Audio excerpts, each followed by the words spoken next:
comes first. This is WECT's Carolina in the Morning, streaming live on WECT.com and the WECT News app. Well, good morning and welcome to Carolina in the Morning. Saturday, I'm Stacy Pino, but before we get to this morning's top stories, let's check in with First Alert meteorologist Patrick Ellis. Patrick, how's it looking so far? We've been talking about the Beach to Battleship. They just dove in that water about 30 minutes ago, maybe a little bit more than that, about close to an hour. What are they looking with for today? They're looking good as far as things are concerned. Here's a live look at the Winnebago TV tower camera, 1,300 feet in elevation over Brunswick County.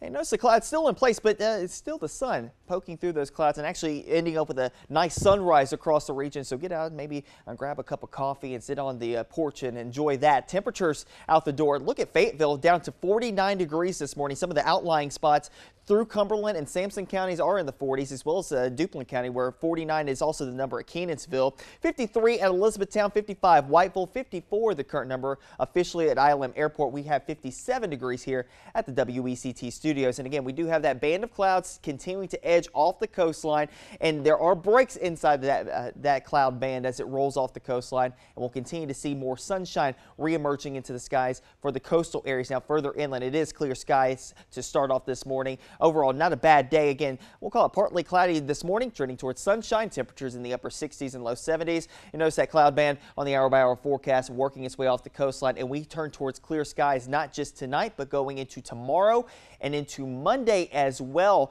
Not a chance for rain in the forecast either. And with the clear skies, high pressure moving into the area, that's going to allow for some chilly conditions. We'll talk about how cold it will get coming up in our full 7-day forecast in a couple of minutes. All right, thanks, Patrick. Well, new this morning, a place you might go for breakfast was robbed by a person with a gun.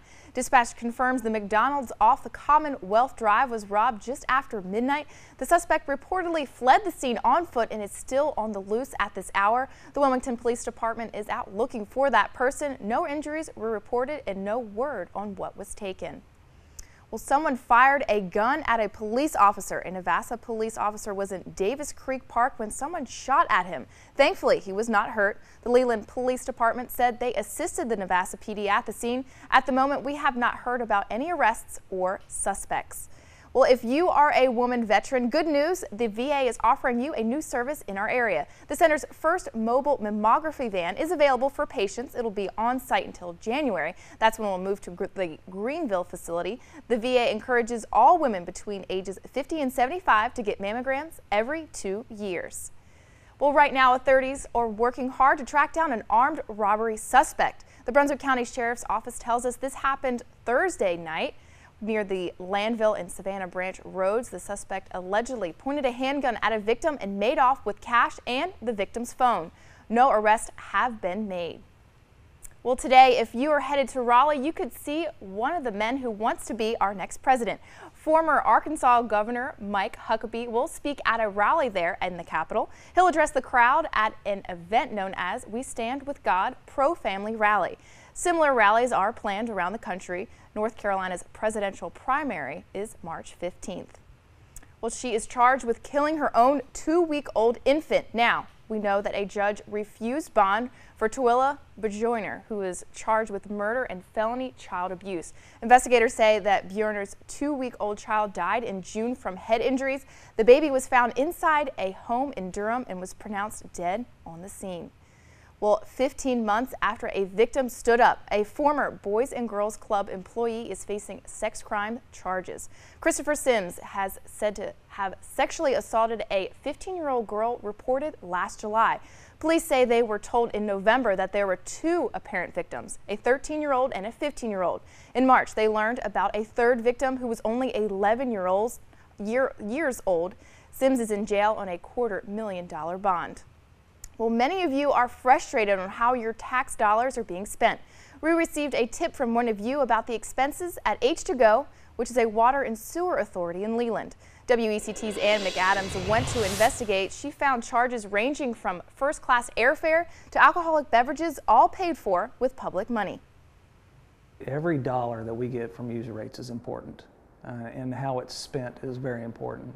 When we asked officials at H2Go for years of travel expense records, They provided us all of the information we requested within a matter of days. And when we had specific questions about some of the purchases, like alcohol on their meal receipts, their top officials agreed to an on-camera interview. Generally,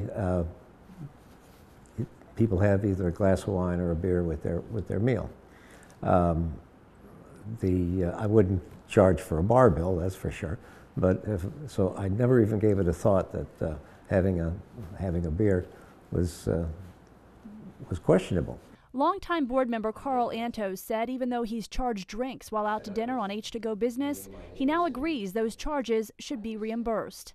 After we asked questions, Commissioner Poe Butler also reimbursed the authority for his bar tab at a hotel in Louisville for a conference back in 2013.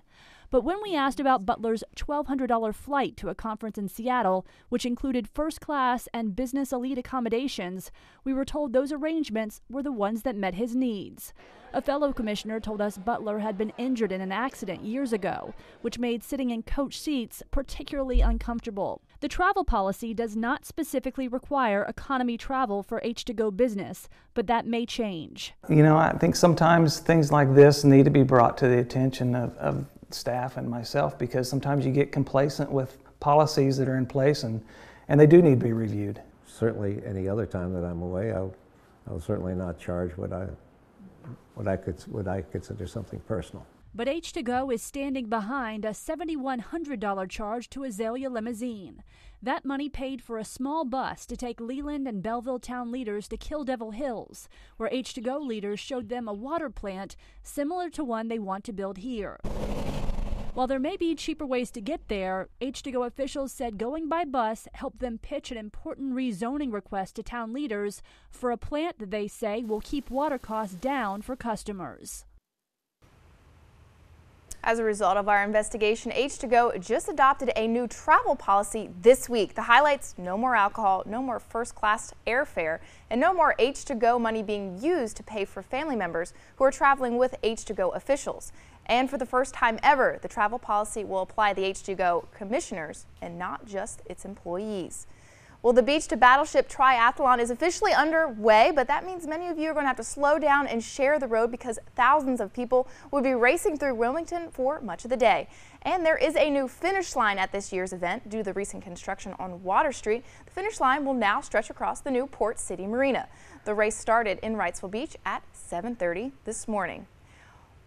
When you go out driving this week, don't expect to use Antoinette Drive. That's near the Walmart in the southern part of Wilmington. Starting Monday, crews will be working on a sewer project there. If you live there, though, don't worry, they'll be able to get to your home, but everyone else should use Silver Lake Road instead. This work should be done early next year. And here on Greenville Loop Road, the final layer of pavement has been put down, but crews are still there each night, regrading and reseeding the shoulders of the road and putting down that final traffic stripping. The entire project is expected to be completed by the first week of November. When you see the clouds moving in,